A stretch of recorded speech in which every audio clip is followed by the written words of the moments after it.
This year's Borah Symposium is all about giving those who speak for peace a stage to make their voices heard.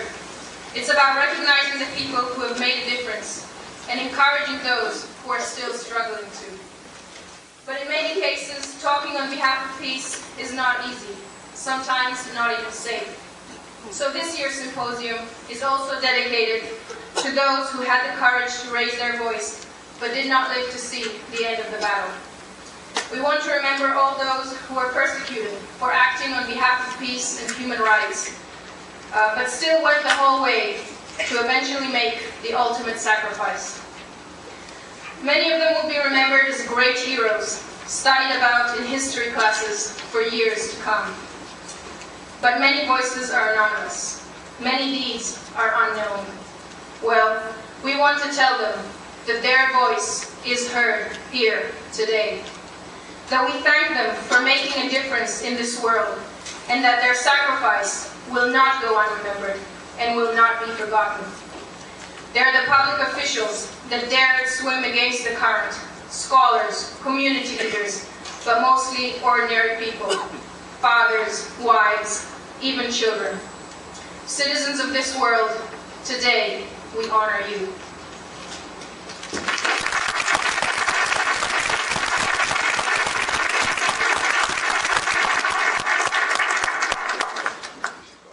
Welcome to the Voices of Peace, the 2005 Borah Symposium.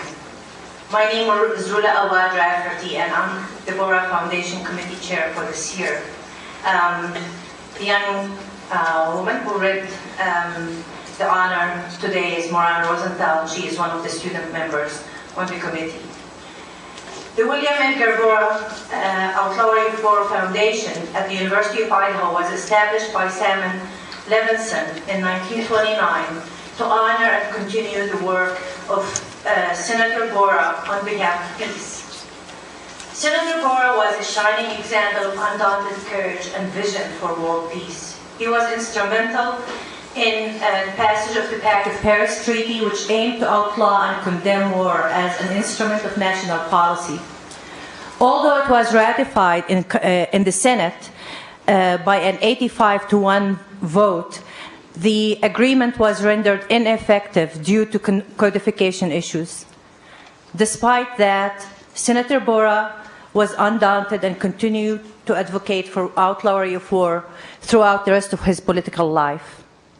In the spirit of this dedication and vision, and to continue the work of Senator Borah, every year the Borah Foundation sponsors a symposium that deals with causes of war and conditions for peace. Voices of Peace continues this tradition as it brings to Idaho and celebrates individuals and groups who, in the darkest of hours and across the globe, in their individual and collective actions, made a difference in highlighting prospects for peace and humanitarian actions. They stood fast, they stood tall, they made great sacrifice, and forever they will inspire us all. Throughout the symposium, Voices of Peace will be revealed as the speakers address humanitarian and peace work from IGO, NGO, and grassroots perspective. Through this symposium, we hope that you will find your voice. Tonight, I have the very distinct pleasure of introducing the Honorable Jeffrey Parker. He is the Consul General of Canada for the Pacific Northwest. He was born in Ottawa and came to Seattle with a wide range of expertise in senior positions with the federal government of Canada and applied expertise in key market sectors. He had served in Executive Director of Technology Partnerships Canada, had a distinguished and varied career in government, held senior positions in several key cabinet-level Canadian departments. And today, actually, he shared with us opportunities for collaborations across our northern borders. Please help me welcome Consul General Parker.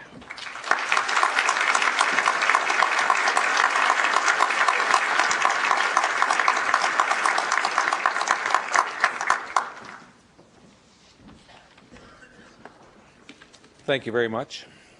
I have a simple task and a very pleasurable task tonight, and that's to introduce to you our speaker, a Canadian.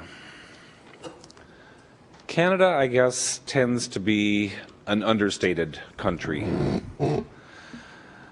We don't have a tradition of acknowledging our successes or our winners, nor do we have a really strong tradition of embracing heroes in Canada.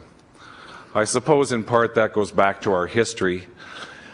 Part of that is the fact that we were a British colony, and it wasn't until 1982 that we repatriated our own constitution. The other part of that, perhaps, is the fact that we have a very big and a very powerful and a dominant neighbor, and so we're always looking across the border to see what Americans might think.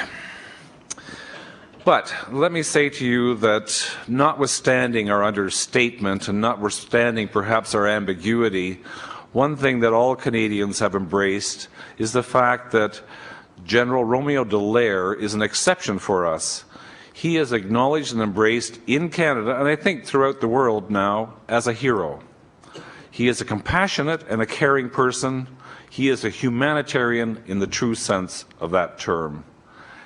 General Dallaire has had a distinguished military career of 35 years in the Canadian military. The latter part of that serving with a United Nations command, and most particularly, I guess, publicly, we know about him for his experience with the United Nations, particularly with Rwanda. For us in Canada, we talk with pride about our casque bleu. Here we know about it as the Blue Berets, and those are the people who are responsible for keeping the peace around the world. And it's a very honourable tradition that we have embraced in Canada, and I think it's an honourable tradition that is so ably represented in General Romeo Dallaire.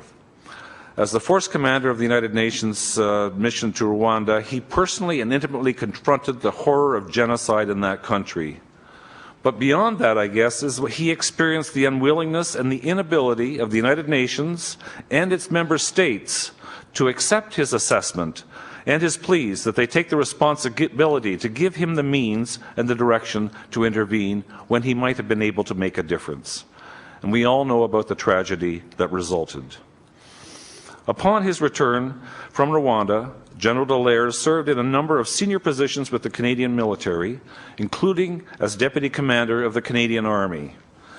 In the year 2000, General Dallaire retired from the military, and he is now a senior advisor to several Canadian government departments and ministers, as well as a visiting lecturer to Canadian universities and colleges and American universities.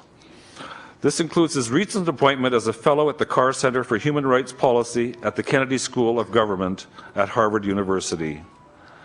This year represents, I guess it's last year now, but last year represents the 10th anniversary of the genocide. And at that time, General Dallaire, accompanied by his wife, returned to visit Rwanda for the first time since his responsibilities there. As part of that, there was a documentary prepared to sort of look at the perspective that was provided 10 years later. That was shown last year at the Toronto International Film Festival by the name, not surprisingly, Shake Hands with the Devil, The Journey of Romeo Dallaire. More recently, there has been a Hollywood film produced which has some representation, which has some elements that relate to General Dallaire's experiences in Rwanda, perhaps not in the same vein, or perhaps not in the same manner as a documentary might have done. General Dallaire may want to comment upon that. I would like to just close this introduction by making a comment from a statement made by Kofi Annan in honoring General Dallaire. And I quote, "General Romeo Dallaire has a remarkable and a heroic record as a soldier, a peacekeeper, and a humanitarian. The United Nations has only rarely witnessed the moral strength and military courage that he displayed during his time in Rwanda. No one could have done more to try to save the people of that country from genocide that tragically occurred there. In one of the international community's darkest hours, Romeo Dallaire's actions testified to the best of humanity. Ladies and gentlemen, General Romeo Dallaire.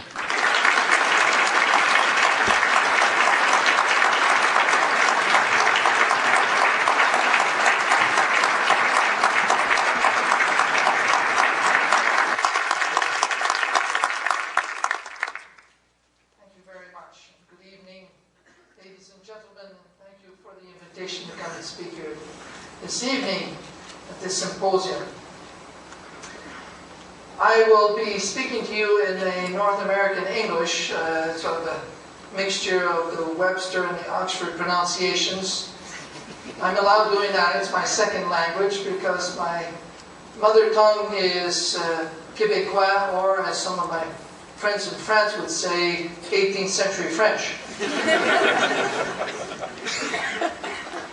In attempting to learn English, my mother sent me to a Cub pack, young Boy Scouts and Cubs, in East End, Montreal, where we lived, which was predominantly French-Canadian Catholic. In the 50s, these things were most significant in as much as the Cub pack was in the basement of an English Protestant school. And so this young unilingual French-Canadian Catholic boy on Tuesday nights would go to this English Protestant school basement for Cubs, and on Wednesday mornings he'd go to confession. The Sixer, who was an ambitious young man, decided that I should learn something in order to be more responsive when the Kayla comes around, and so they taught me a boys' rhyme of that time, and I hope it doesn't offend. It goes something like this. When you're out with your honey and your nose is a runny, don't think it's funny, because it's not.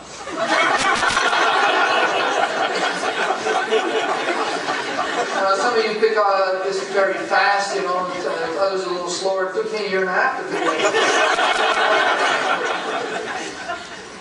out. Ladies and gentlemen, I am addressing the whole of the audience here this evening, but I hope to particularly peek and touch on the student body, on those who are going to be carrying the torch, and who I hope will in fact launch with certain zeal into carrying the torch for humanity.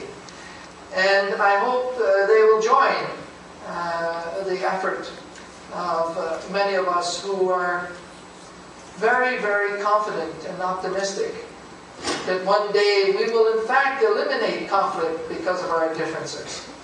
And it will be based on human rights and the respect of the individual. And as such, I hope to give you a sort of impetus this evening to that. And so leave you with a taste of optimism, and a taste of activism, and a taste of maybe taking over the president's office tomorrow morning. He needs a day off, so. And launching into an arena in which the youth of North America, in my country like this one, has sometimes demonstrated itself to be a little too complacent in fact, what goes on around the world, and the power they have in our democracies, our liberal democracies today. And so to do this evening, and then the theme of the symposium, what I would like to do is bring you a little bit of history, not go too far, but go at least a little farther than CNN, which means a little farther than last week, and bring you maybe from around the end of the Cold War, through the 90s and into this new millennium. Take a boo at today, as in fact that slide reflects, and then project us into the future. And in so doing, give you, I hope, not a troubled mind this evening, but one that will have you pondering and taking a self-assessment. And in so doing, in just so doing, touch at the heart of what you are as human beings, part of the whole of humanity. Now, I am not an academic, and I'm a practical soldier, but I will use every pedagogical tool I can find And so I'm going to use PowerPoint. We military are very visual people. We need to see slides and stuff. You know, it's very important for us. If we don't touch it or look at it, we become very lost.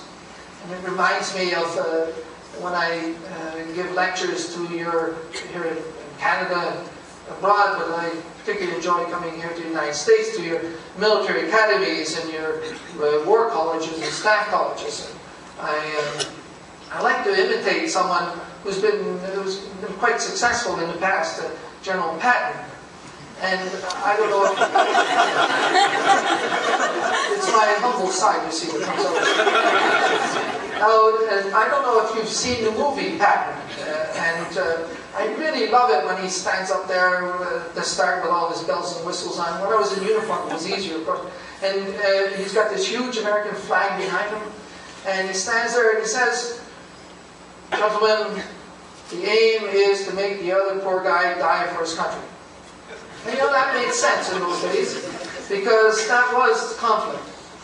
Except today, when you see what conflict is, you're not too sure that adage really works, because that person who is, in fact, dying for his country or believes it might be a suicide bomber, he's taking you with him. And so you're into a whole different realm, which we'll touch upon.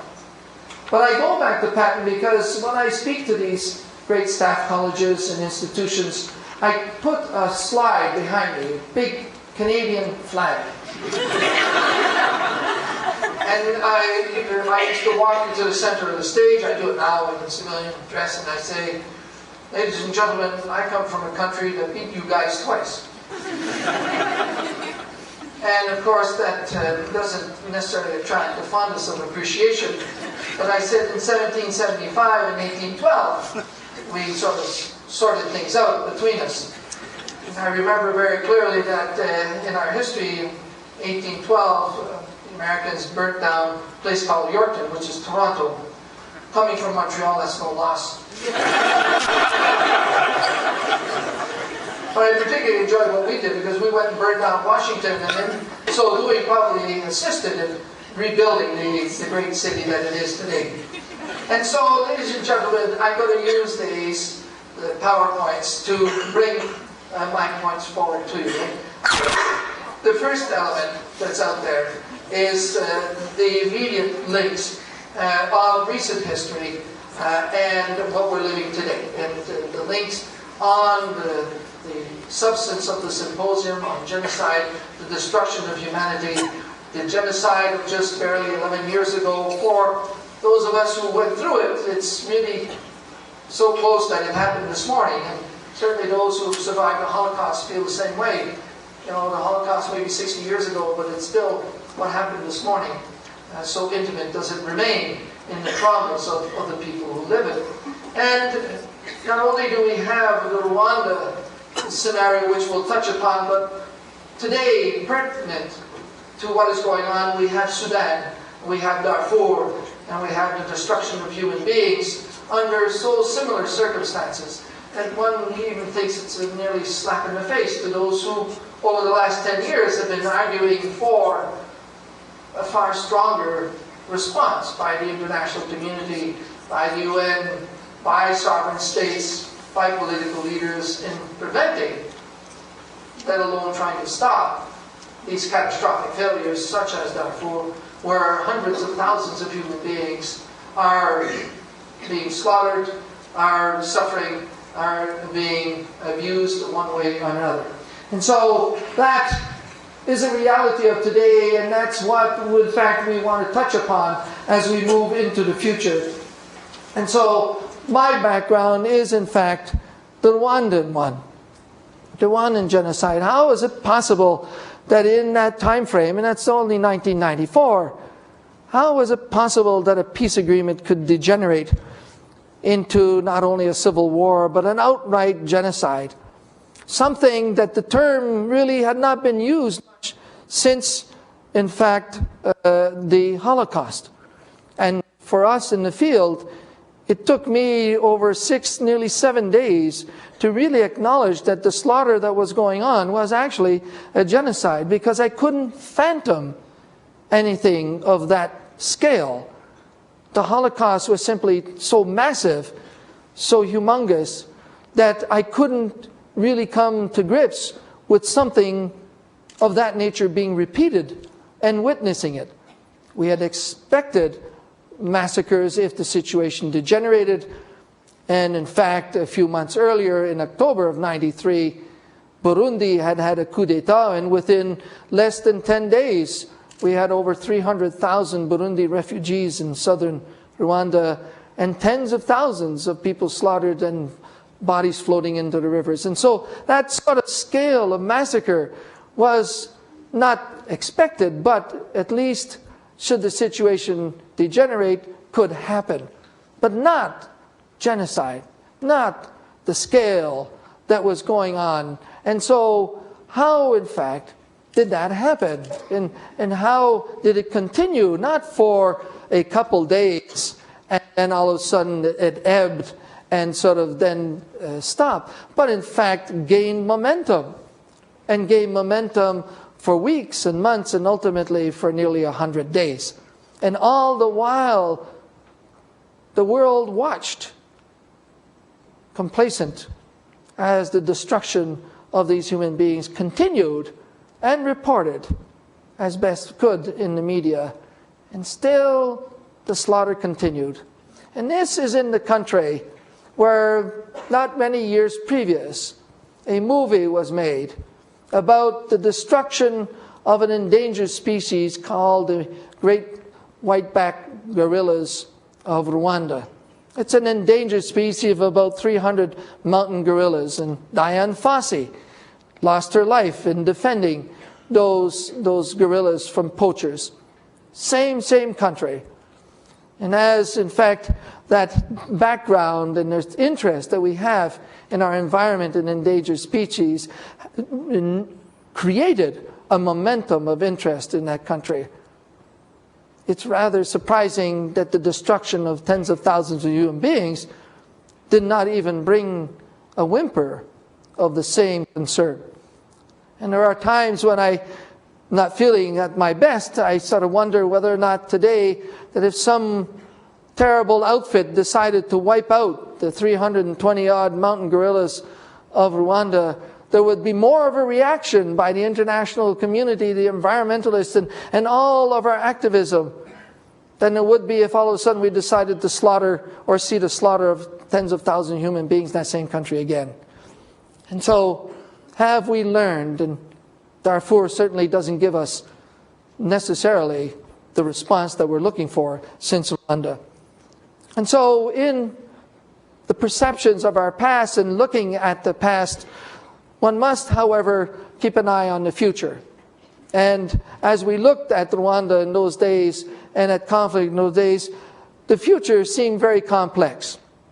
In fact, in order to make my argument, I decided to go and seek counsel from one of the great American philosophers who played baseball every now and again.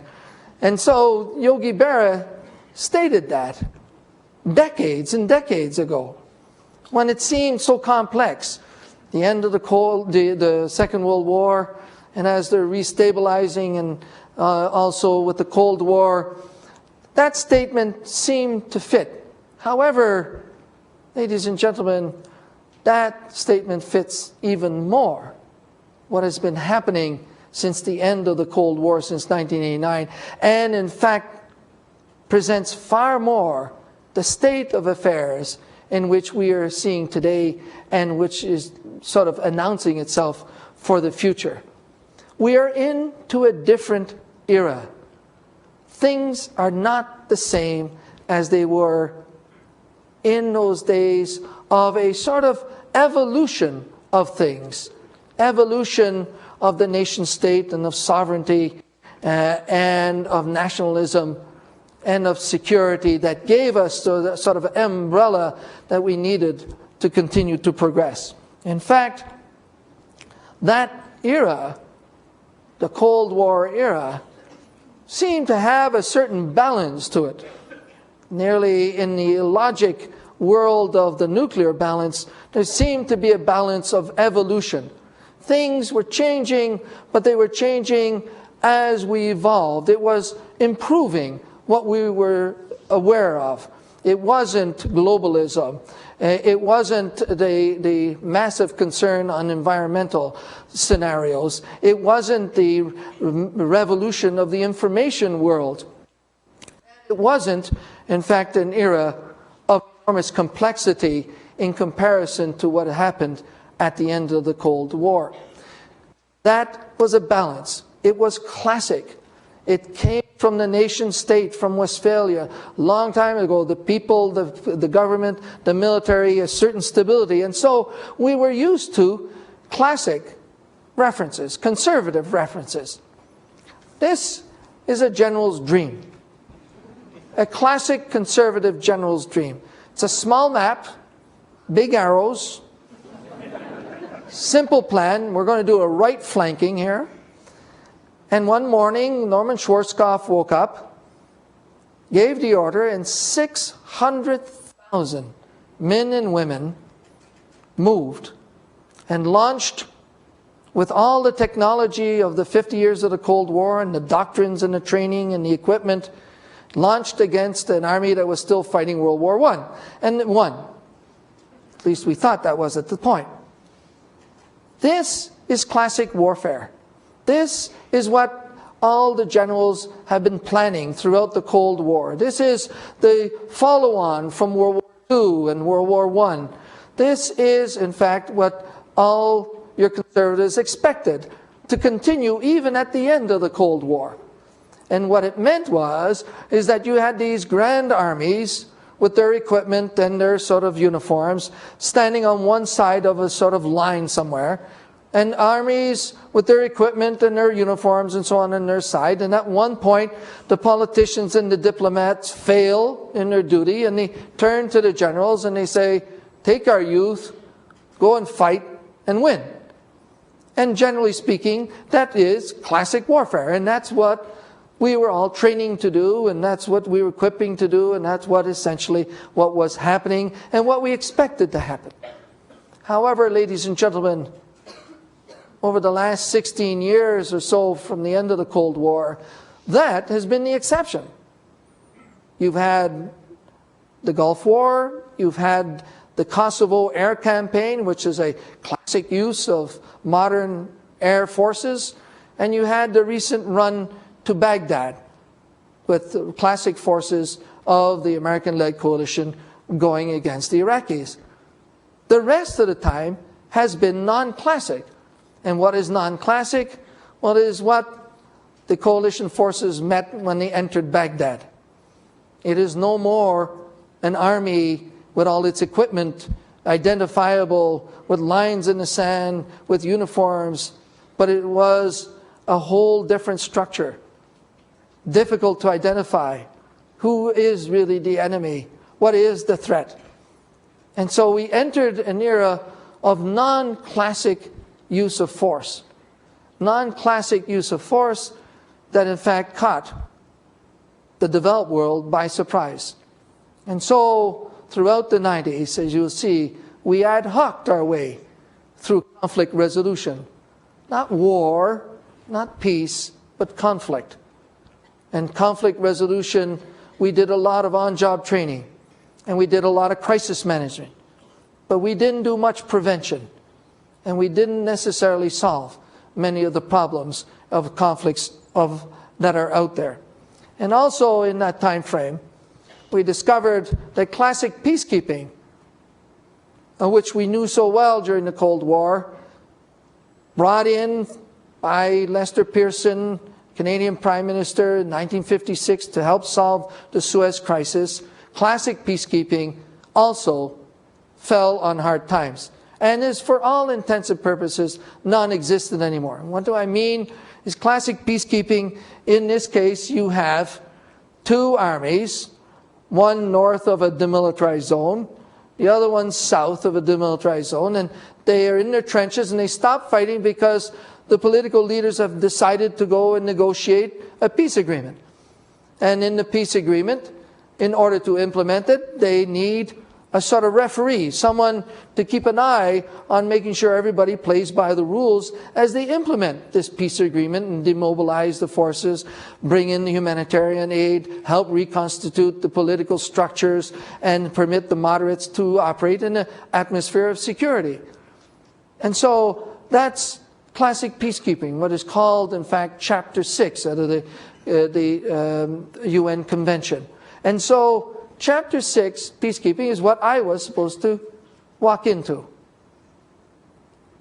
People wanting peace, looking for a referee called the Blue Beret, and actually solving it, as we see still ongoing in Cyprus, with the Turks and the Greeks on Cyprus for 40 years now, and maybe another 40 years before they solve that problem. But ultimately, it was a process where both sides wanted peace. And what we've discovered, however, in the 90s, is that we weren't finding those scenarios.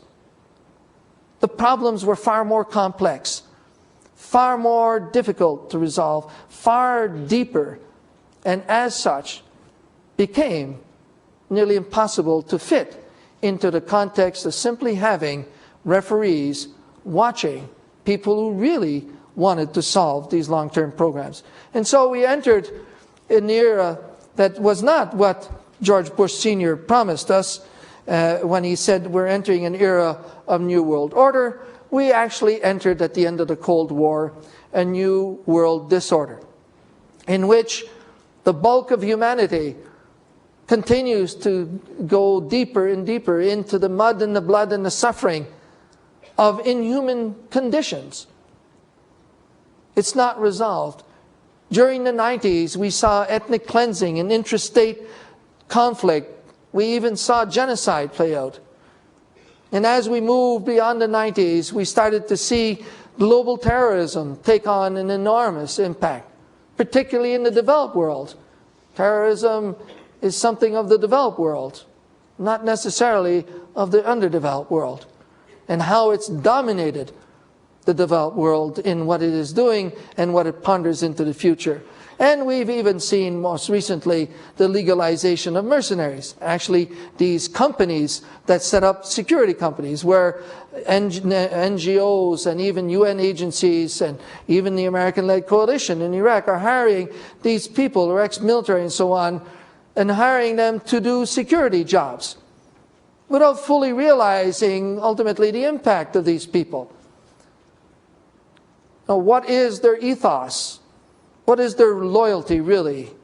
Will they commit themselves to the mission, to the ultimate unlimited liability, or will their paycheck or the next exercise dominate them? And to what extent are they really operating within the ethical and moral references that we would consider essential in our sort of militaries as we move into these security scenarios? And so we're even accepting these new players. I was recently in South Africa, and they just passed a law against people being able to be hired by these companies. South Africa, 10 years ago, when it got rid of its apartheid military, found all of a sudden that over 10,000 of the white ex-military in that country are now around the world in a variety of the mercenary type operations. And so they've considered it an illegal process. And this is the arena in which we found ourselves. And why all of a sudden that sort of era of disorder that came about with the end of the Cold War? Well, a bit of rapid history. I'm going to do a bit of power talking here. My Marine Corps friends taught me that, just to get a bit more information out and make sure we don't fall asleep. The era we speak of is an era in which many of the conflicts are based on nations trying to establish a modicum of democracy adapted to their needs and beliefs and application of human rights. And in so many of those countries that have imploded, most of the problems have come from demagogues and autocrats and dictators that we put into power. So many of those countries gained their independence from the colonial powers in the late 50s, early 60s. And as such, we're looking towards moving towards their democracies and their application and their serenity as nations and building themselves as nation states, only to find that the East and the West looked for the strongmans in the area and put them into power or supported them in power and kept them fed financially and politically supported in order to prevent problems in those countries. Because at that time, the East and the West was absolutely not interested in going to World War III over a hassle in Tanzania. And so we did not want problems emanating from those countries. We didn't want to get dragged in. And so we supported, from the early 60s right to 1989, many of these structures, many of these demagogues. In Rwanda, the Russians and the Chinese built the roads. The Americans built the soccer stadium. And so throughout the Cold War, it swayed. But what it didn't have was problems. He made sure there were no problems. And then all of a sudden, in 1989, we turned to these dictators and these autocrats, and we turned to those countries and said, you know, the Cold War's ended. There's really no problems anymore. We really don't need you anymore, so why don't you sort yourselves out? And so we entered an era of these nations trying to sort themselves out, where moderates trying to move democratic processes and dictators not wanting to share power and controlling it and holding them back. And so we ended up in an era of security and humanitarian catastrophes. The 90s full of them. And they came about in two fundamental formats. You have, let's say, the Somalia scenario. The Somalia scenario are hundreds of thousands of Somalis dying because of lack of water and food and medical supplies. The nation's, its infrastructure is broken to nothing. And so we pour in all kinds of aid and assistance. And then as all these resources start flowing in, the warlords start to take their take. They start to rip off the different humanitarian structures. They start to break out their own sort of turf, and as such create a security problem that degenerates to the extent that this nation, this powerful nation, losing 18 soldiers, professional rangers, these guys in the morning wake up knowing that they could be dead somewhere in the world because their nation wants them to commit those military operations, and they're trained for that. These 18 soldiers die, and 72 are injured, portrayed in Black Hawk Down. And the American forces turn tail and abandon the Pakistanis, the Canadians, the Italians, and the UN.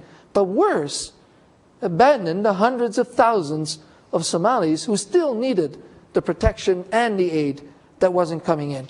And so we had a massive shift all of a sudden in the commitment of Western worlds, developed worlds, into humanitarian catastrophes. And the shift came, we're not sure we can handle casualties in far-off lands where these countries have absolutely no value to us. The only thing that's there are humans. And so it's not in our self-interest. We can't defend having troops die there, and so we pulled out. And so you had, as one scenario, a humanitarian catastrophe that falls into a terrible security problem. The other scenario is the sort of Rwandan one, where you have a security situation that degenerates into a humanitarian catastrophe.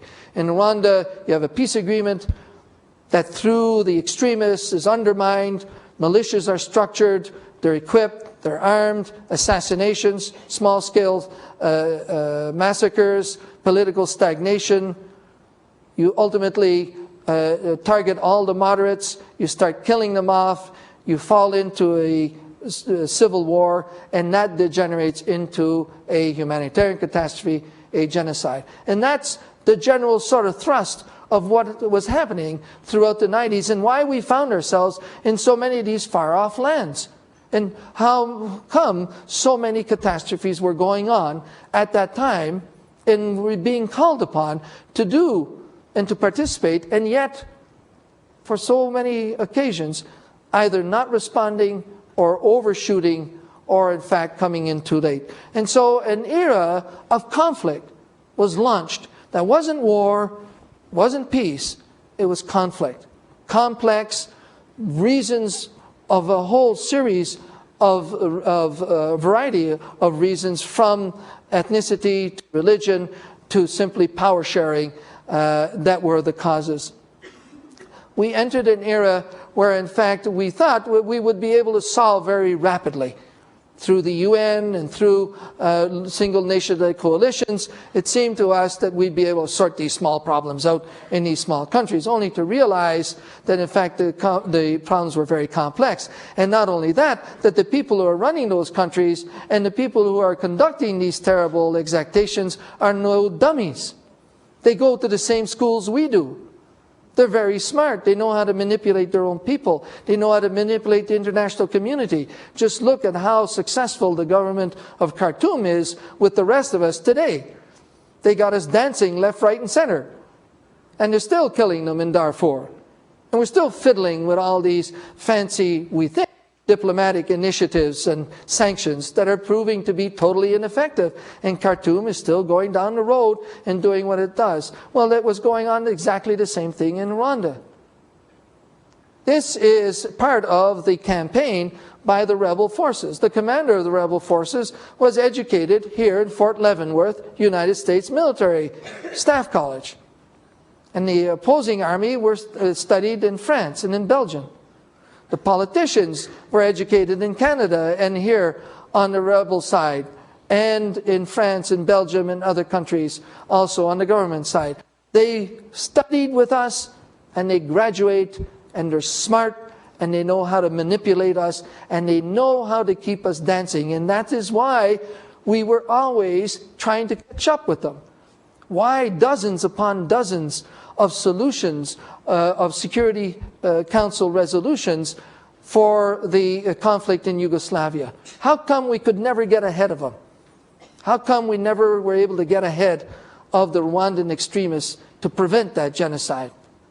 And ultimately, how come we were never successful in stopping it when it started up? And so, an era in which not only we ended up in a number of places with complex problems which we never worked on before, but also with a savagery and a barbarism unequaled. People killing their own people to blame it on the other side.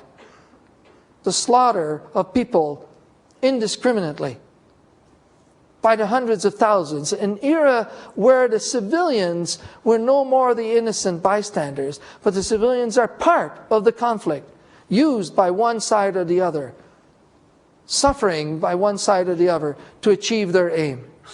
And the level of horror used equals something as easily comparable to, let's say, the movie Apocalypse Now, the great classic of Vietnam War.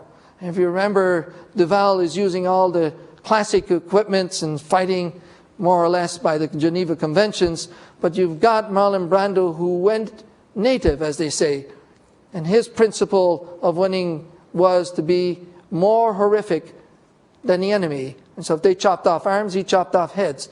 And so the concept of horror entered at a grand scale in this era, abusing women, children, abusing elderly, using rape as an instrument of war.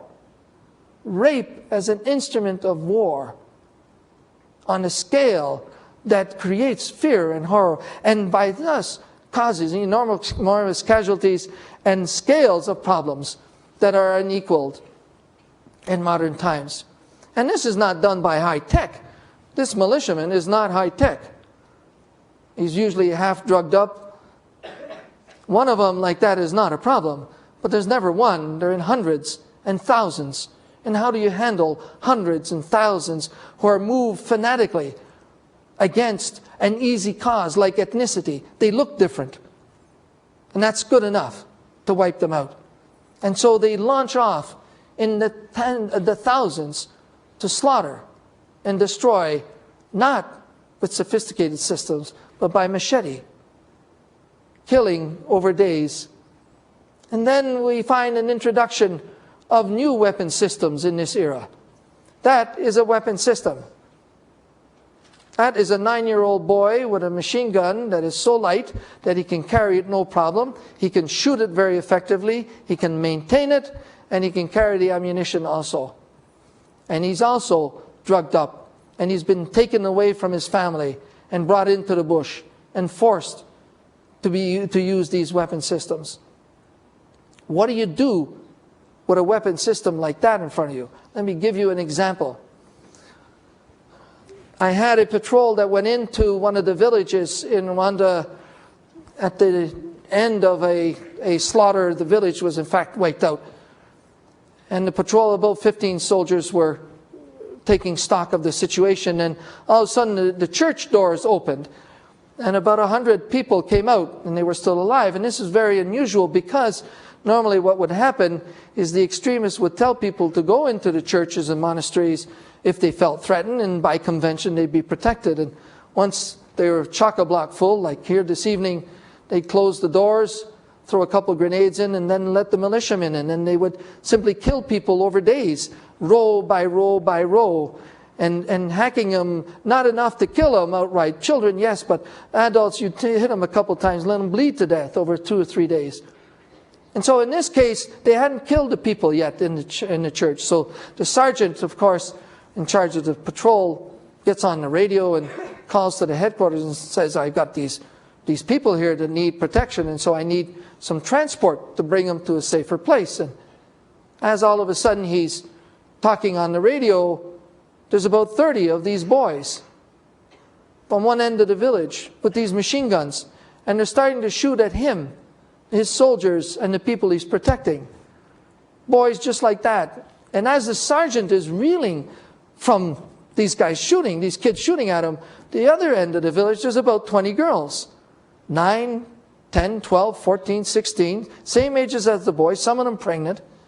And they're human shields behind which other boys are shooting at the sergeant, at his soldiers and the people he's protecting. And he doesn't have an hour. The bullets are flying. He's already taking casualties. He's got nanoseconds. And the question I pose to you is, what does the sergeant do? What orders does he give? Do you kill children who kill? Do you kill children who are stolen from their families, brought into the bush, lined up, 5 or 6 of them are killed outright in order to establish discipline. They're paired up. If one of them escapes, the other one is killed. Used in a variety of fashions, from simply walking on mines so to blow them up so the older boys can go through. Sex slaves, bushwives. They're there under duress, but the bullets are flying. What does the sergeant do? What military doctrine do we teach? What values? What references? What is the right answer? And can you live with the right answer? And so today there are still members of that patrol and others, as many who will come back from Iraq will live. The trauma comes back, and it comes back in slow motion and digitally clear. And they fall into these sort of bubbles. And when they're in the bubble, they're reliving the moment. They're not remembering it. They're reliving it. And so the soldier, the corporal, hears still today the sergeant giving the order to fire. And he feels today his finger pulling on the trigger and the impact of his rifle in his shoulder. And he sees the cartridge flying out in slow motion. And he's looking through the sight and he sees the head of a child exploding. Was that the right answer? Can you live with the right answer? How did we end up with that? What brought us to that scenario? There's a young master corporal who's doing his routine patrol, and he arrives at a village gate. And he's got a couple soldiers with him, and there's a lot of people at the gate, and they're preventing him from doing the normal routine inspection. And so he goes up to the gate and starts discussing with them, and what he sees beyond them in the little village square, there's about 50, 60 people there, and they're edging on this young girl who's about 13, 14, who's got a child on her back, and she's got a machete in her hand. And they're edging this girl on to kill this other girl about the same age with a child on her back. And the corporal sees this. The question is what does the corporal do? Does the corporal open fire on the people at the gate? Then on the people in the crowd in order to save the girl and her child? Does the corporal take his best shot and say, shoot the girl with the machete, probably kill her and her child to save the other girl? Or does the corporal walk away? Say, I can't do anything. And let it happen. And so the corporal negotiates and argues and negotiates. And as he's negotiating, trying to push his way through, he witnesses this girl and her child being chopped up. Did he do the right thing? Can he live with that decision? And so we entered an era of enormous complexities. And this is not classic warfare. This is not classic war. Certainly not peace. It's complex conflict in which the children have become one of the primary targets. In Rwanda, over 300,000 children under the age of 14 were slaughtered. The bulk of the children were killed by youths, 15, 16, 17, 18, 19, 20. Children have become the greatest target of this era. And so everything from the child soldiers to the millions that are displaced and refugeed. An NGO came to my office one day, a couple guys walked in, and they put a red nose on me. And I said, what are you guys doing here? And he said, we are Clowns Without Borders. And I said, what do you do? He said, we go to refugee camps and displaced camps, and we teach children how to laugh. We teach them how to laugh, and we teach them games to laugh, because they don't know how to laugh. There's nothing in their life for years to laugh about, and they just don't. The exploitation, the landmines, of course, and sanctions that have proven to be totally ineffective. And so the children in this era are part of, in fact, the conflict, an instrument of the conflict. The scale of it, now move through this rapidly. The scale of the human suffering. The X's represent 2.3 million people refugeed. The O's represent 1.6 million people internally displaced with nothing but what they're carrying on. How do you feed 2 million people twice a day? How many trucks do you need? What is the requirement? How do you house them as they're moving and running and escaping? And what is the aid when it does come in? We got humongous amounts of cow corn. You know, the big, hard rock cow corn, not the sweet corn that we eat. From Canada and the United States. Humongous amounts. Now, in normal times, in a refugee camp that's well established and so on, they take their instruments and they break it down and with water make a paste, and with wood they heat it up, and it has a certain nutrition to it. Except these people were running for weeks and weeks. And so they don't have the instruments to break it down. And they can't get to the water because they're often killed or raped on the way. Or if they get to the water, so many bodies in it, you can't use it, and there's already malaria in it. And there's no wood. 50,000 people on the side of a hill in a week can take care of a small little forest. And so all this aid, but none of it edible. And then we started to discover that the children were sucking on these things. And there were prickly ends at the end of these big pieces of cow corn. And the prickly ends were ripping the inside of their stomachs, and they were bleeding to death. So we got tons of this stuff. And the newspaper said there was aid going in. And it was absolutely useless. And so the scale of the problems in so many of these conflicts, and all the new players, the non-government organizations, the mom and pop outfit that lots of heart but no capability, and they hit the ground and they're a liability the minute they're there. You know, where's my truck? Or where do I get fed? Or the big outfits that got lots of capability, but maybe not as much heart, and they're playing to the cameras because they know there's another catastrophe coming down. And so you've got the non-government organizations through this era also going through its growing pains and problems. How do you work with them, with the security situation? Is it right and ethical that they pay taxes to warlords to get some of their stuff through?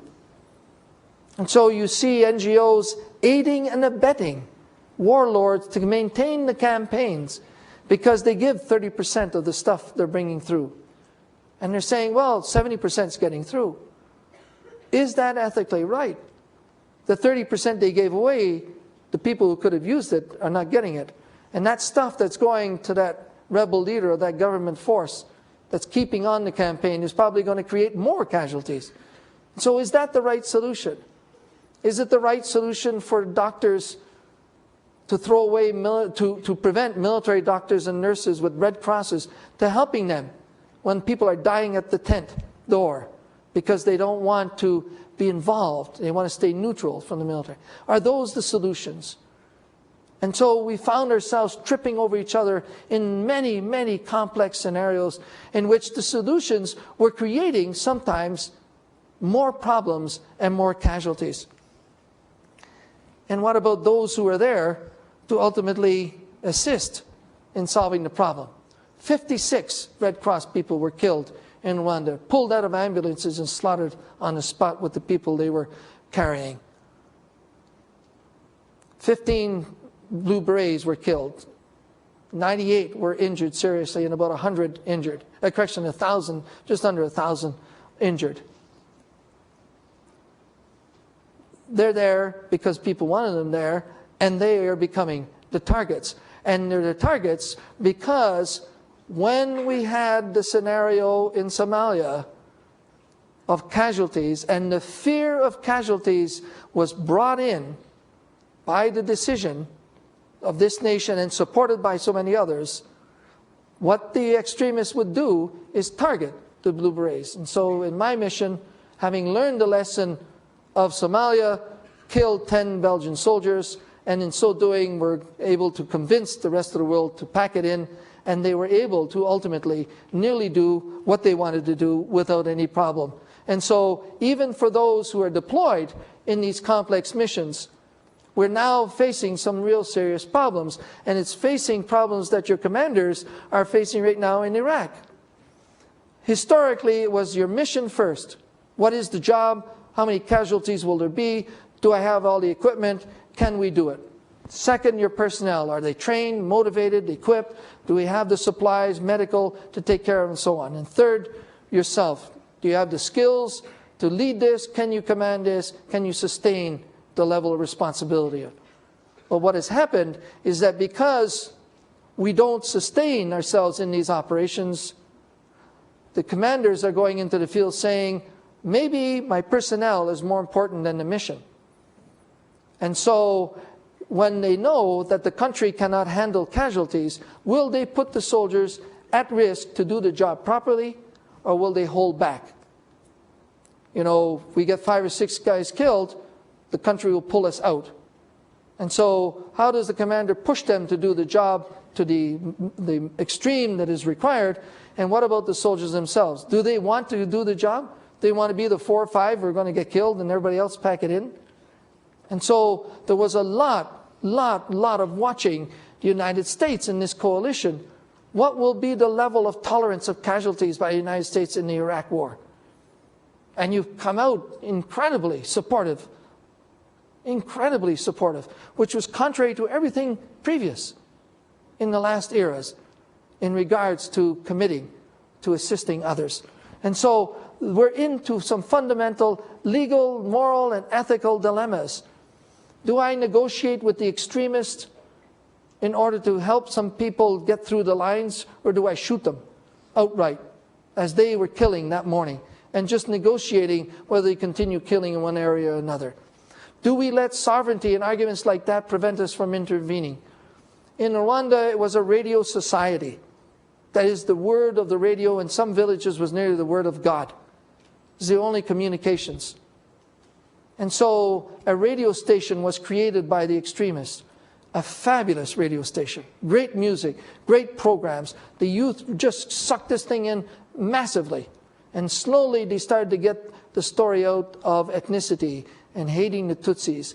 And then all of a sudden, when the genocide started, this radio station taught them how to kill, how to pull children out of the wombs of women without the woman dying first, and how to look for the Tutsis and where they were and show them. And for weeks and weeks and weeks, that radio station assisted in the genocide, in the slaughter of hundreds of thousands of people. And when I asked for it to be jammed, or tell me where the emitter is so I could destroy it, the answers I got were, well, we can't interfere because it's a sovereign state. Or the other answer was, we'd like to do it, but it costs about $5,000 an hour, and you really don't have the budget. And for weeks, hundreds of thousands died because that radio station, very, very subtly created, sucked in so many into the mass hysteria of slaughter. And so, the 90s, ending of that century, we find ourselves in a scenario that is nearly worse than the scenario of the colonial era. Because during the 90s, we actually prioritized humanity. We actually decided which humans count more than others. We actually said that, to the question, are all humans human, or are some more human than others? We actually said, yes, some are more human than others.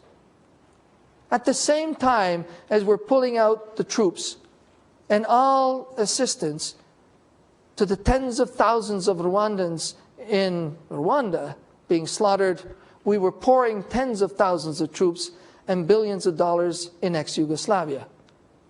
Why the difference? Why was it that there were more people killed, injured, internally displaced, and refugeed in 100 days in Rwanda than the 6 years of Yugoslavia, and no one came to Rwanda? Why were the black Africans not counting? Why, in fact, did the media, when the blood and the guts and the gore started, came in, looked at this and said, oh, this is tribalism. They've always done it. It's in their genes. And when I confronted some of the extremists and discussed about the horrors that they were conducting, they looked at me and said, from what haughty position do you take?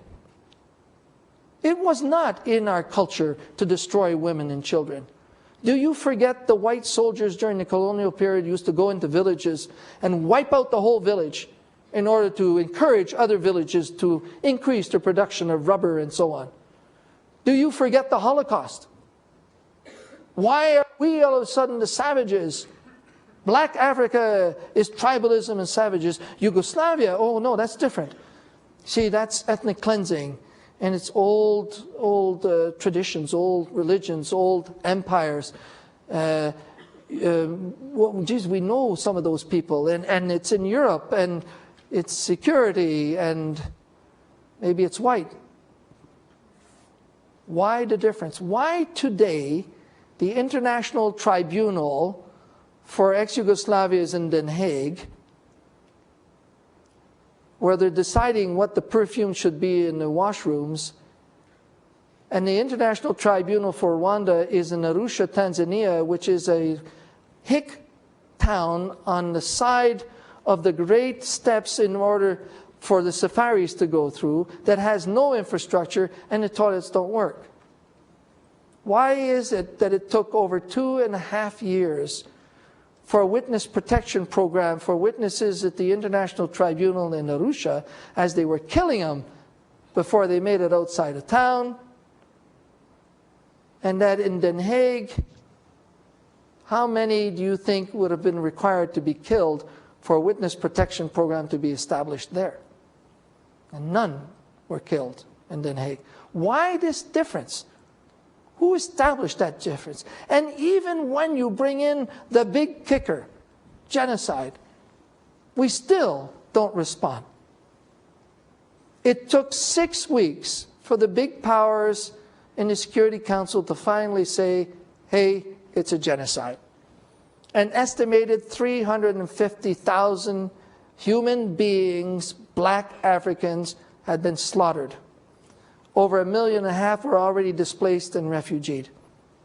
On the 17th of May, the genocide started on the 7th of April. On the 17th of May, I received a mandate that I could intervene to stop the killing behind the lines, and they would send me the 5,500 troops I needed. I had just finished commanding in Canada 5,200 troops. There would not have been a genocide if I had had them under command. And so I asked for 5,500, and I needed them within about 8 to 9 days. Now, only the developed world can send troops with the qualifications that fast. And in that, only the big powers and middle powers, like my country, could send them. 2 months later, in July, the first reinforcements arrived. They were Ethiopians. They had just finished their own civil war. They were wearing their uniforms for the first time. Not one developed country, not one white nation, even with the term genocide, even with the mandate out of the Security Council, not one of them offered one soldier for months. And another 450 to 500,000 human beings were slaughtered. And over 3 million ultimately displaced and refugeed. And they used the term genocide. And this nation, before the last election, used the term genocide. And there isn't one American soldier, nor is the United States kicking in the butt my country and others to participate in assisting the African Union to go in there and protect the Darfurians. Not one. And so, ladies and gentlemen, the term genocide, to me, has lost its ability to initiate action.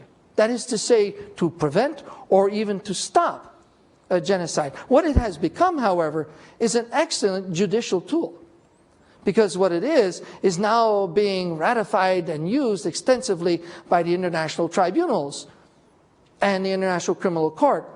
And so you sort of wonder, you say, these international tribunals and the International Criminal Court are great tools in order to eliminate those who will want to conduct these exactions in the future. And in so doing, it will prove to people that, hey, if you want to do that, sooner or later we'll bring you to court.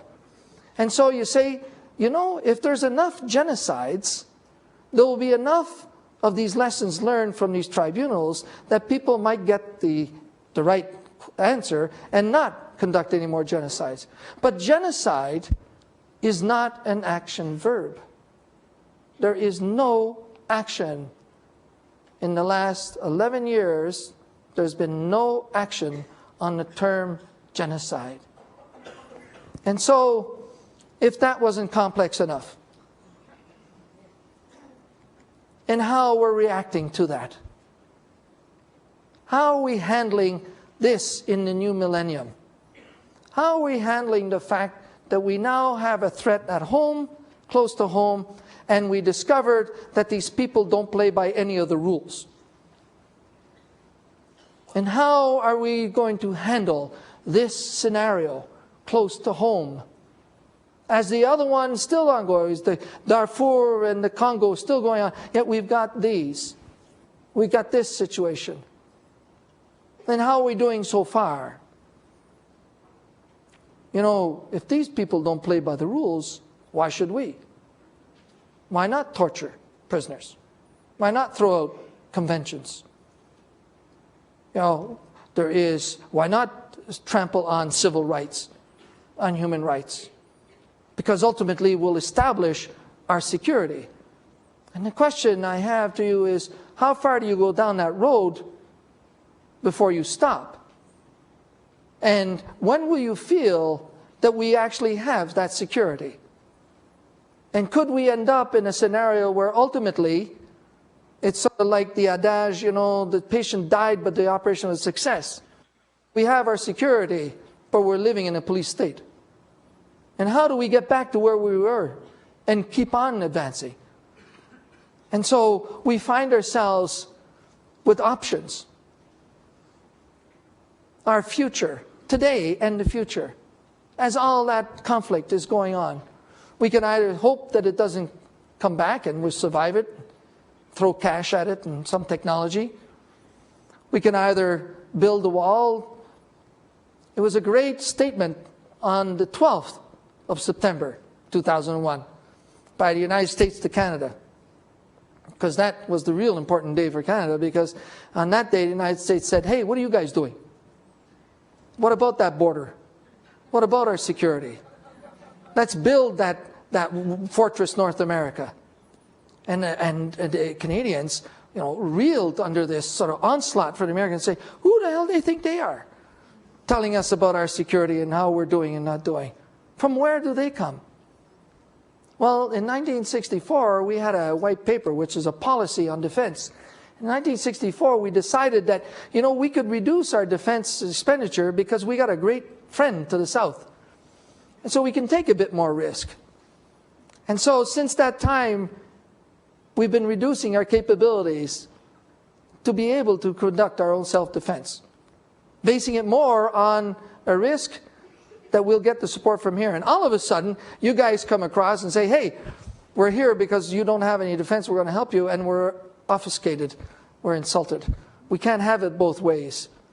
And that's where, in fact, we've got to see what the solutions are. And the solutions of the panic that we have right now in regards to our security may not be the right solution. And I would move, as I move to conclusion, that we would be a lot smarter if we went to resolve the problem at the source.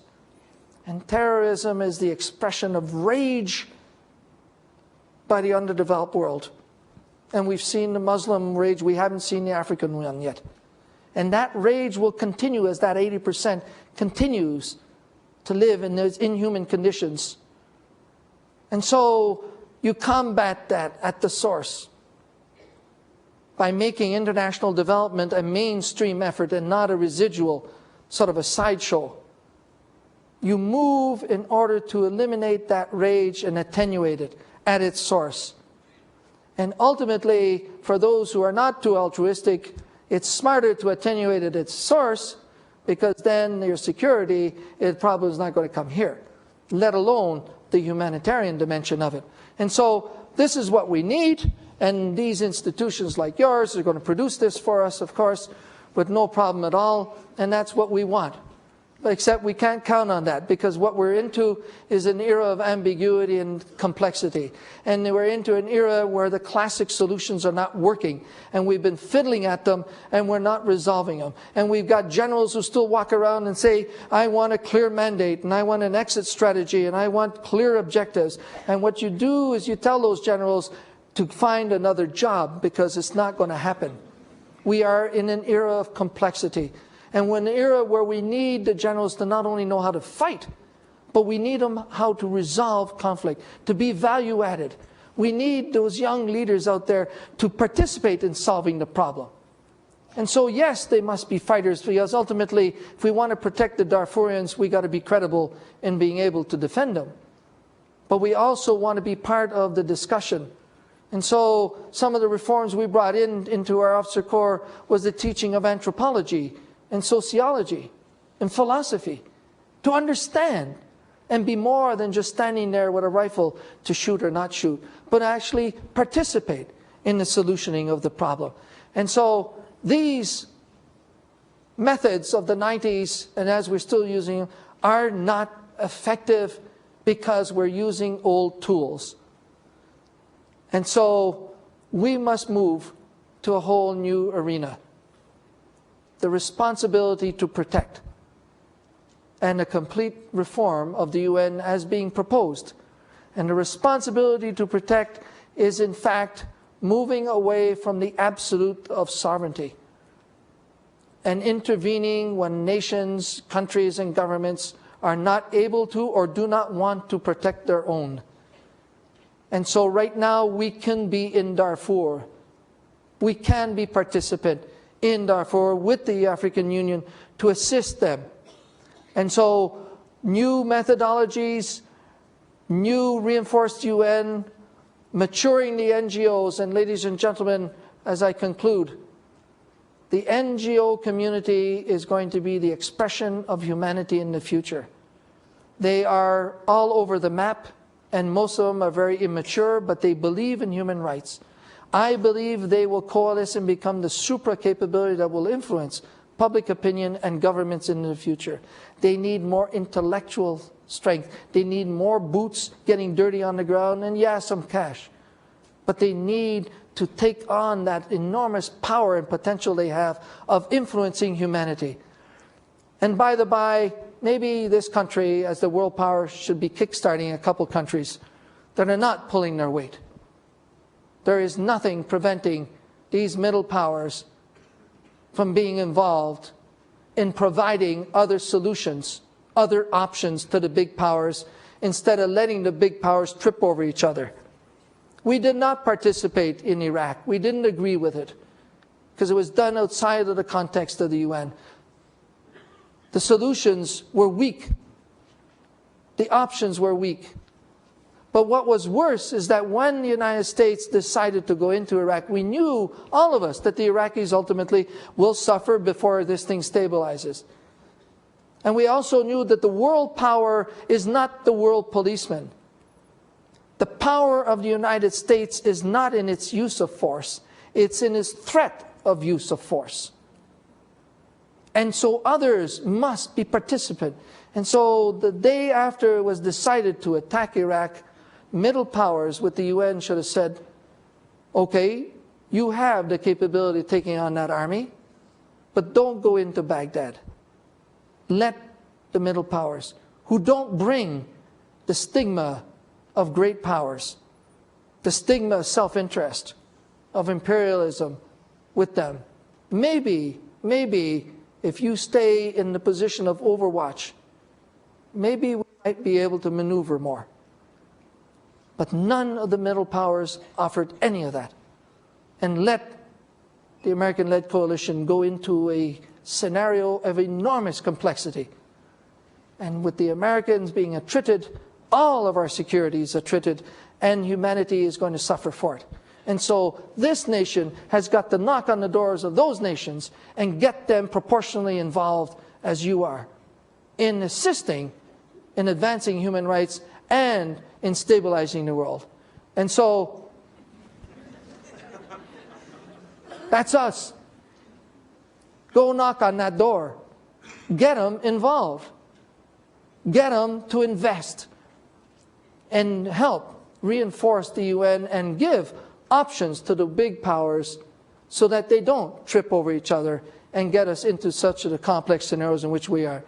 And so for the UN, right now in Darfur, we could go in under Chapter 8, which is a chapter that permits regional powers to bring in other powers in order to assist them. And so we could go in with the African Union right now and assist them and seek Security Council resolution afterwards. This, maybe you want to consider. Get the NGOs up there, up front. Get your boots dirty. Go and smell, taste, and see, and come back and influence policy by your personal experiences in the field. Get out there and be heard. Be heard on the advancement of humanity, not the advancement of self-interest. Move the developed world from its self-interest dominated philosophy to one of humanity. One of humanity in which all humans are human.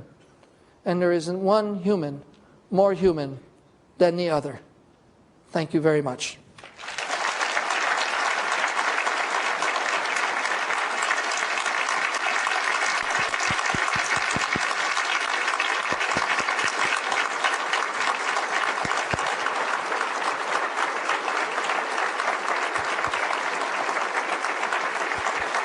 Thank you.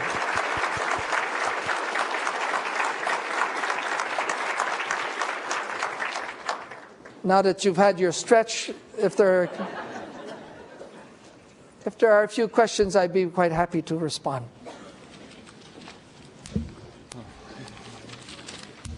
Microphones on either aisle, so if you will please form a line, introduce who you are, and ask your question. We appreciate the questions to be sort of short to allow more people to ask. While this is taking place, I'd like to remind you of a couple of things. I invite you to come to our Borah Symposium events tomorrow, where we have an interreligious panel discussion, and on Wednesday, where we have a public forum at noon, and Judy Williams will be speaking at 7:30 as well. We have some of those colored sticky notes outside on one of our posters. We welcome your comments. And one last announcement, that tomorrow, Tuesday, Lieutenant General Dallaire's book, Shake Hands with the Devil, The Failure of Humanity in Rwanda, will be featured on the Words and Music on Radio Free Moscow at 3 p.m. Nancy Casey will read excerpts from the book and discuss how her experience in Haiti. That's at 3 o'clock tomorrow afternoon on KRFP 92.5 FM. Thank you. Yes, sir. All right. My name is Michael Dawson. I'm a senior in international studies. I was just wondering, how can we create the interest for humanitarian intervention among developed countries to go into places that might have been considered traditionally of little strategic importance? Well, the whole aim of the exercise is, in fact, to break that code in regards to the significance of humanity being one of self-interest or of materialism. The whole effort and the optimism I have in the effort is one of considering the human being as the essence of why you are intervening or participating and assisting in preventing a conflict and so on, and not because of a strategic value, be it resource or geography or whatever. And it is that fundamental argument of human rights is the argument that many of us want to continue to pursue and to influence and to bring to the attention to political leaders and take the risks. Back home in Canada, the Canadian youth have been expressing themselves and saying, we want the system to keep going. We want Canada to be a country to advance technology and so on. But they feel there's something more to it than that. They feel there's a role, a responsibility of being in the 95th percentile of quality of life when 80% of the world is in the 5th percentile. And that 80% of the world doesn't want this. It just wants to have decent conditions of life and hope and possibilities for their youth to be able to have more. And so many of us are arguing that humanity is not advancing, that we argue that the 20% of the haves are maybe off the Mars, but you can't say humanity is advancing when 80% are still in the mud. Only when that 80% will live as human beings and be considered as individual human beings can then humanity advance. And so I'm on a campaign for about 2 centuries. I believe that maybe in a couple centuries we will overwhelm conflict, and we will in fact have a state where there will not be conflict because of our differences. It simply won't be anymore. The example, the extremists, what they would do is they would use children to block convoys. They put children on the road, and then the convoys would have to slow down with food and so on. And the children stayed there, because they didn't, they'd kill them. So the children stayed there. And when the convoy stopped, they'd attack the convoy and steal and so on. And so one day I'm going between the lines, and up ahead there's a boy in the middle of the street, 3 or 4 years old. And so I slow down, I got a couple soldiers with me, and we stop and we jump out and we look around, and there's no ambush. So we go to the huts along the road, and everybody in the huts have been dead for weeks, and they're decomposing and half eaten by dogs and rats and so on. So we're looking for somebody to take care of this child. And all of a sudden we realize that we lost the child. So we turn around and find them in a hut where there's 2 adults, male, female, some children. And They're decomposing, and this child is sitting in the corner as if it's home. So I take this young child and I bring him to the road, and I look at him, and his stomach is bloated, and he's got scars, and he's dirty, flies. I mean, he's in terrible shape, the rags on him. But all of a sudden, I look into his eyes. And what I see in his eyes is exactly what I saw in the eyes of my 3-year-old son. They are both human children, and they're both exactly the same. They are both human children. And it is my belief that as we pursue human rights and we pursue the advancement of human rights, that we will ultimately prevail. And it will only take a couple centuries, because we will fight and argue and move down that road and influence those who take decisions based on self-interest. And it's like eating a 1-ton marshmallow. You know? Thank you. Yeah, you eat it one bite at a time. And one day, even after a lot of sore stomachs, one day that marshmallow is going to be eaten. Yes, sir. Here, go ahead. General Dallaire, thank you for coming to Idaho. You spoke about the role that radio played in Rwanda as a means to disseminate false information and specifically hatred and create the conditions for human rights tragedy. I would argue that in the United States, radio plays a similar role in terms of creating the conditions for the current human rights tragedy in Iraq by spreading disinformation and specifically hatred against people who speak out against the war, the notion that we're unpatriotic, un-American, and so forth. Do you have any specific suggestions or strategies as to how one might, short of physically jamming AM hate radio stations, so-called talk radio stations, insofar as these are a powerful instrument? Yeah. And during the genocide, the only instrument I had left to try to influence the world community was the media. And the media in the field were doing stellar work in getting the stories out. My soldiers were moving the stories from Rwanda through to Uganda, where I had another mission, and out here. But the stories were chopped up in the editing rooms back here. And they were being chopped up here because there were other priorities. And the other priorities during the 100 days of the genocide was Tanya Harding kneecapping her opposition. And it was O.J. Simpson and the fetish of that bloody glove. They fed Canada and the United States, the media, what the Canada and the United States wanted to hear.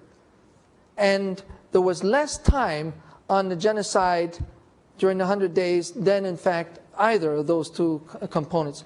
And you got to wonder, you say, was it because there was no interest in it, or was it because somebody didn't want to get involved and didn't want maybe too much people to be wondering about it, and too much scenes of it, and too much influence of it? And so maybe some people talk to some people not to show it too much because it's really gory and so on, and it's simply not acceptable. And so, yes, we have got to be absolutely very concerned. I was interviewed by a TV, what do you call that, not station, but a network, that I don't consider particularly objective. Now, the interview was on Kofi Annan. And they wanted me to interview, wanted opinions of me on Kofi Annan. When we were going to start it, I said, okay, what's the nature of this? Well, we believe Kofi Annan is a total failure, and so what we're doing is presenting him as a total failure. And I said, well, I'm going to give you what I have, but I hope it'll be objectively taken into context, that I still think that he might be the only closest thing we got to statesmanship in the world right now amongst all the politicians. They said, we're there, and I'll use the term, to crucify Kofi Annan. That was Fox. Watch out. we must be objective and look at all the angles because of the enormous power of our media. And I'm wondering sometimes if we're not more innocent than the Rwandans were when they were listening to RTLM. Hi, my name is Ingrid, and I was wondering, I read Philip Gorovich's We Wish to Inform You That Tomorrow We Will Be Killed with Our Families, and I was wondering what you thought of that book's portrayal of the events, as well as the movie Hotel Rwanda, and kind of what's missing. Yes. And what's missing is my movie,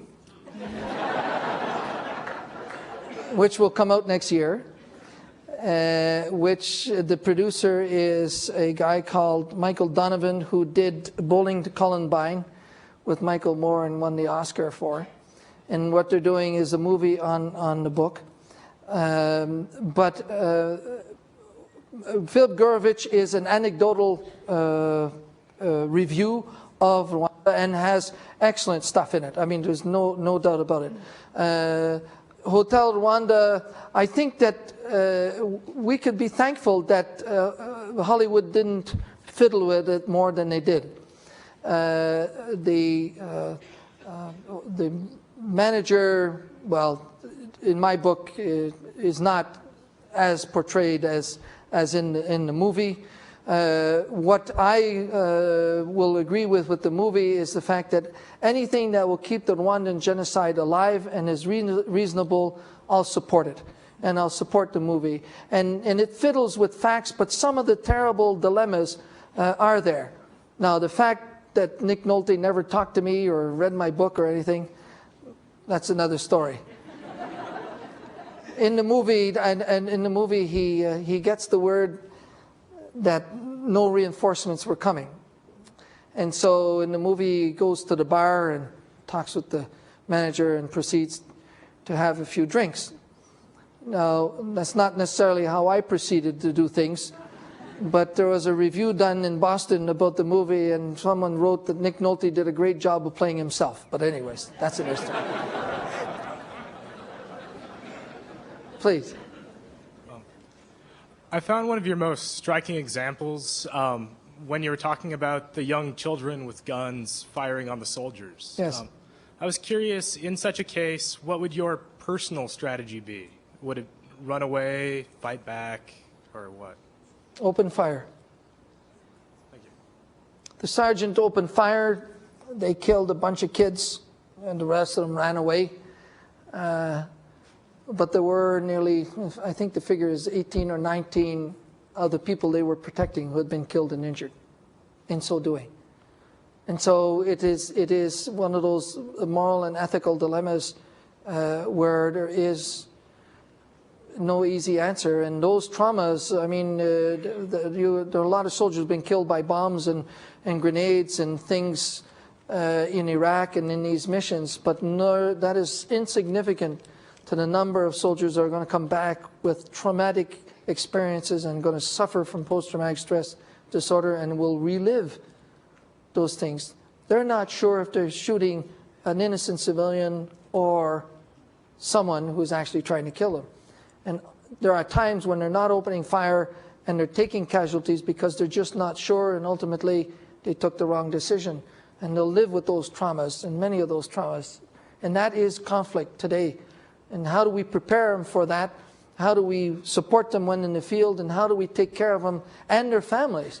Because one of the new era problems is that the soldier will come back injured from post-traumatic stress disorder, but the family also, because the families are watching the missions. It's not like World War II, where you never saw much. Now the families see what's going on, and they can see potentially their loved one being shot or injured or God knows what. And so they live the stresses and strains, and so they're all messed up too. And so it's a very complex problem. And in those scenarios, the only thing we can work on is trying to eliminate child soldiers. And the research I'm doing right now at Harvard is, in fact, on how to eradicate that weapon system. And let me throw you an ethical dilemma in that. If I want children not to be used as weapon systems, there are over 300,000 of them used right now. Countries like Burma use over 50,000 of them. If I don't want the children to be used, now one of the options of them not using children is them to use something else. Of course, I don't want the war to continue. I don't want the killing to continue.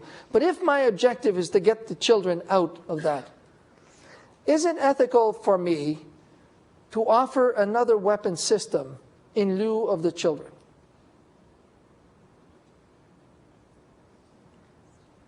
Thank you. I'm still working on it. Thank you for the question. My name's April, and I'm a junior here. And you say to resolve the problem at the source, and obviously you say we're in a time of ambiguity. And like at the source, I mean, where are these rebels getting money for their weapons and resources, from radio stations to ideological propaganda? Where are they getting these? Is it all backed from drugs? Because I know women in Mexico and Juarez are being murdered, not even just Mexico, South America. I know I lived in China for 4 months. There's a huge sex trade there, and I was wondering if it's all interconnected. If like these warlords and drug lords are trading with each other, or if I'm making any sense. Yeah, and part of the work I'm doing is on trying to reduce the proliferation of small arms. There are over 600 million small arms, machine guns, light ones like that available. And these things are not good just for 20 years. Our militaries will use them maybe 20 years, 25 years, but they're good for 100 years, 150 years.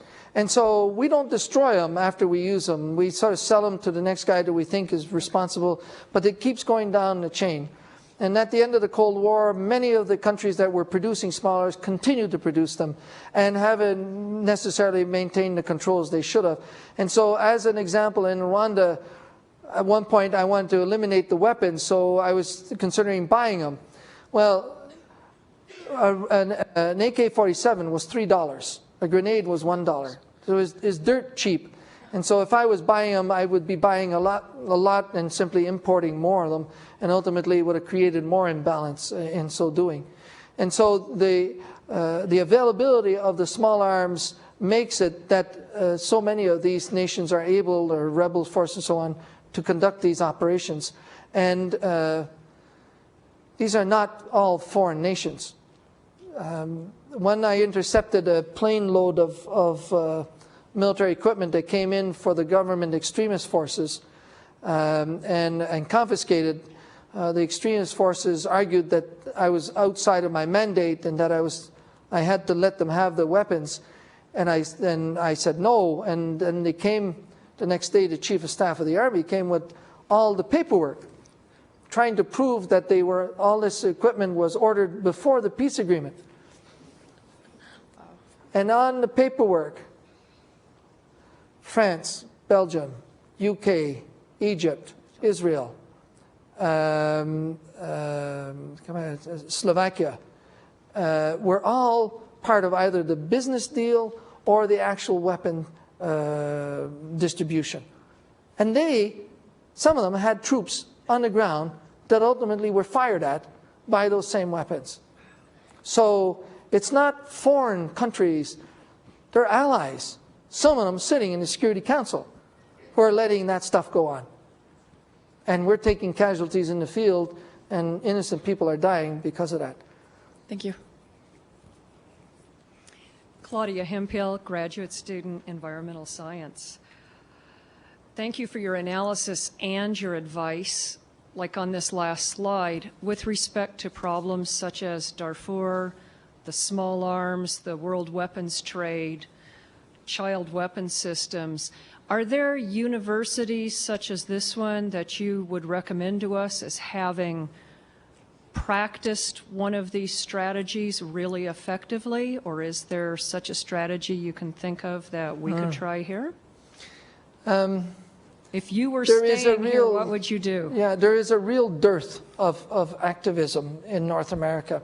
The most significant initiative I've participated in was at the Holocaust Museum in Washington, where it invited nearly 700 students from universities across North America, Canada and the States, to attend it was a day, nearly a day and a half, symposium on Darfur and how to get activism going, and they had the green rubber band and all kinds of things like that. There is an incredible initiative that came out of a discussion group we had at Harvard, in which they're collecting money to pay for support of peacekeepers to be deployed into Darfur. They're actually trying to collect initially $1 million, and God knows how much more, over the 100 days of the anniversary of the genocide in Rwanda, to find money to buy food, trucks, pay for air transport to get African Union peacekeepers into Darfur. And I think that was an incredible, innovative idea. And one question that was raised to the team is that you're buying all food and medical supplies and stuff like that, how come you're not buying weapons? And the obvious answer is that peacekeepers need weapons, but the least needed resource are weapons. There's so much of that. But it's just to get them there in order to do the job, which is impossible. And so right now, not many University of Minnesota has a very strong human rights activist movement. But we're just not coalescing across North America. In the province of Quebec, about a month and a half ago, over 110,000 students went into the streets. And to do that in Quebec in the wintertime, you really want to do it. And they were in the streets and were on strike for nearly 3 weeks because the government was reducing the number of student bursaries. And yet they're paying about $1,600 a semester of fees. And so if they can do it for that, surely we could mobilize them to move onto a subject like this and do it. And it's just that willpower that doesn't seem to come. And that's as close as I can get to an answer, I'm afraid. Thank you. Yes, ma'am. Hi, my name is Nyanja, and I'm from Rwanda. My sister and I are actually here, and we survived the genocide. And we just wanted to thank you so much for actually portraying the truth about what went on during the genocide, because you hear all kinds of different stories. I'm so nervous. Stories, and just to make excuses of what happened. And I just wanted to thank you. And of course, only a person who was there can know what happened and can portray the truth of what happened. And we just wanted to thank you for pointing out, exactly what happened, especially to know that it wasn't about tribalism, it was mostly about politics and the money and greed, And of course, the people suffer for that. And I wanted to thank you so much for pointing out that it was because it was Africa, it was because it was Rwanda, and it was because there's no interest in Rwanda that they allowed the genocide to continue. So we really wanted to thank you for letting these people know. This is the first, I've been here for 3 years, and first time I've ever heard of a subject called genocide around here. So I just wanted to thank you for coming and for portraying the truth. Thank you so much. Good.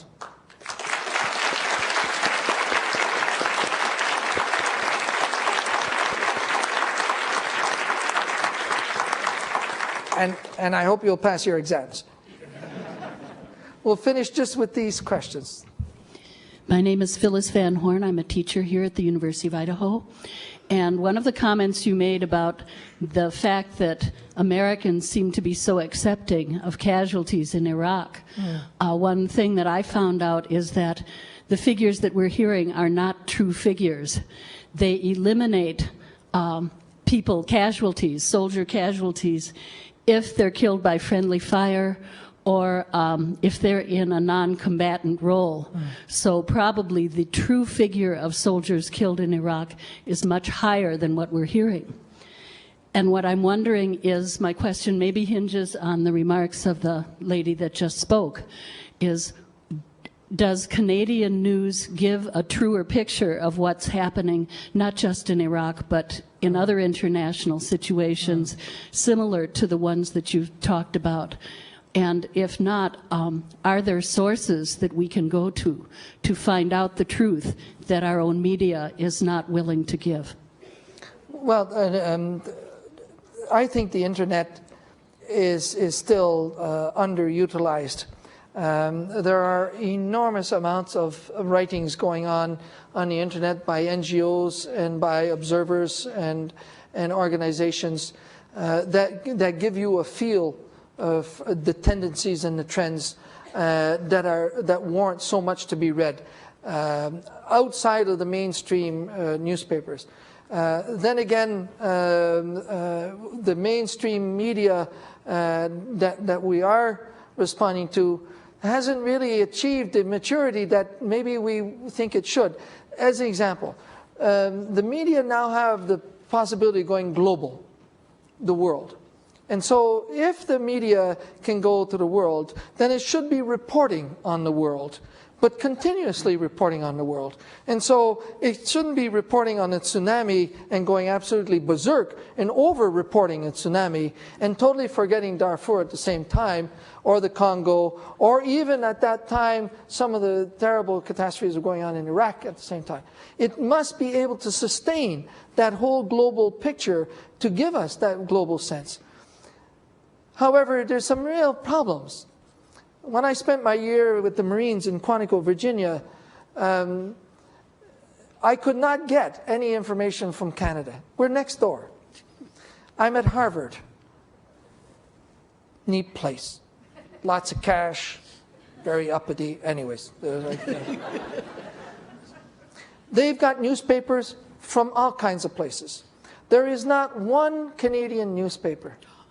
I wanted to get cable and even satellite. I couldn't get one Canadian station on cable or satellite. And I'm saying there's more to Canada than just the cold air mass coming down. And so we've got problems on both sides, because back home we have our own prejudices and our opinions, of course, on what goes on in the media.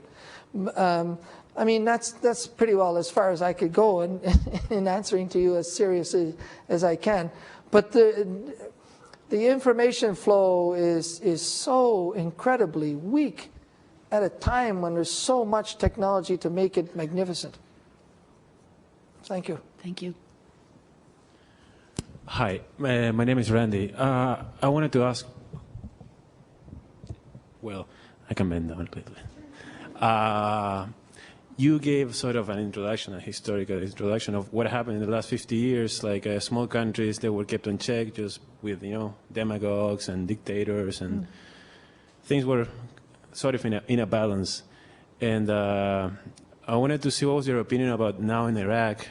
Do you think one country can pull off that another country can just gain stability, get a constitution, and get things started right off like that? Or it doesn't sound like a lot, like just trying to put a kind of a regime just for the moment and see what they can do afterwards and just forget about him? Well, I expressed earlier on that my country, and I agreed with my country, that the intervention outside of the UN mandate, I consider that inappropriate, because it's impossible to get away even from the perception that it's being done on self-interest. And self-interest is not just oil and stuff like that. Self-interest can be just like we did with the Russians during the Cold Wars, try to surround China by building bases and operations in that nature. I think that what has gone on so far is nothing less than a miracle in regards to the advancement of the democracy process in Iraq. And I just feel that it's so terrible that options that could have been used were not ever exercised. And so they've got to start from so far back. Will it sustain itself or not? I don't know. But this country gave $2 million to the African Union to try to assist its troops in getting to Darfur, even the 4,000 that are there. We're spending $200 million a day in Iraq. It's just a question of a real... This nation is the most magnificent nation in the world. It has the ability to influence the world, and it shouldn't let itself get attrited in all kinds of other peripheral scenarios that ultimately do not advance humanity as this nation can, in my opinion, and should do. We need the leadership of this nation and its people. And we need the political power to get others engaged in trying to advance the yardsticks of humanity. We can't continue to have it shot at and bled in different parts of the world in which maybe other options could have been exercised if a bit more statesmanship and depth to trying to find a solution and patience were presented. You know, Afghanistan, we joined you in Afghanistan. We got thousands of troops in Afghanistan with you. I mean, 3,000 Americans were killed and the world was mobilized. 800,000 were killed a couple of years before, nobody came. And so we were galvanized by that. And the psyche of this nation has been hit, which Europeans can't understand. And we sense it because we've not been attacked either. This attack right in our soul, right here, our vulnerability. Yet, the option could have been, instead of going over to Afghanistan and blow away everybody that was there, and those who we couldn't blow away, throw away all the conventions and fiddle with the way we want to handle it, we could have gone in there and said, listen, we're going to go in there, we're going to find these guys, and we're going to bring them in front of the International Criminal Court, which this nation has not ratified. And we're going to take 20 years to prosecute, if needed. And we'll learn the jurisprudence of doing that, and we'll develop international justice, and we'll attrit impunity around the world, because they'll realize that sooner or later we're going to get them if they fiddle at these things. That could have been an option. That could have been a real option than simply going and blasting our way through the place. That's the leadership that this nation, I think, should be providing the rest of us and getting us off our butts and supporting it. Thank you.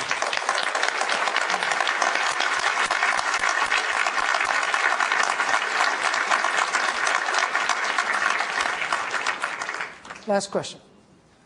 My name is Joel Priniger. I'm a graduate student of political science, and I'm a staff sergeant in the Air Force. I'm wondering what advice you have for the young service members who might be put in the position in the near future of having to make those terrible choices that you talked about earlier tonight, and what advice you would have for those of us who hopefully one day will be senior decision makers in the military, looking at these problems from a strategic perspective and want to make sure that these things don't happen again. Yes. There is not, my son joined as a private last week, the Canadian Army. He's fourth generation to join the Army in Canada. There is not a more magnificent time to serve than now. And there are no more just employment of our forces now than so many of these missions, except the defense of the nation. And in so doing, there is no more complex time to serve. And so we're no more in an era of blue-collar soldiering. And it's not because of the technology. It's because of the intellectual skills that we need to add on to the experiential skills of soldiering in order to be value-added in the field. And so we, and the subject of my long-term research, is arguing a whole new conceptual base to conflict resolution. And the conceptual base, it calls on a whole new lexicon. Let me give you an example. During the Cold War, we all learned a lexicon, operational verbs, attack, defend, withdraw, and so on. Everybody knew what it meant, all the NATO countries. Even the Russians knew what it meant.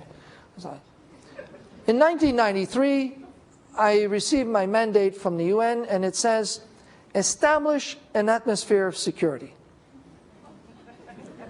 What does establish mean? Does it mean I defend Rwanda when I'm demobilizing both armies against a third party who might be attacking? Does it mean I monitor them? How far do I use force? And to what extent do I use force in establishing an atmosphere of security? And what is an atmosphere of security? No weapons? Weapons? What do you create in that? And so we found ourselves with using words and so on that are not meeting the challenges of our time. And so the greatest thing that I hope into the future is, in fact, a whole new leadership that is multidisciplined. Not just a general knows how to fight, but he knows of humanitarian and politics and diplomacy and nation building. And the same thing for the humanitarians and politicians and so on. A whole new generation of leadership that can concentrate not on one arena of their specialty, but in fact can bring about the complexity of all these different disciplines to solve conflicts. Not fight wars, solve conflicts. And hopefully the patience to stay there for the long term and not for a year or two, but be there for decades in support of these nations that are trying to constitute themselves. And so there's a whole new arena of learning and applying not only force, but all these other disciplines in conflict resolution, to which I believe we haven't leapt to. We're still adapting Cold War, old traditional methods, classical methods, to problems that are far more complex and need far more enlightened leadership. So go after it. Thank you.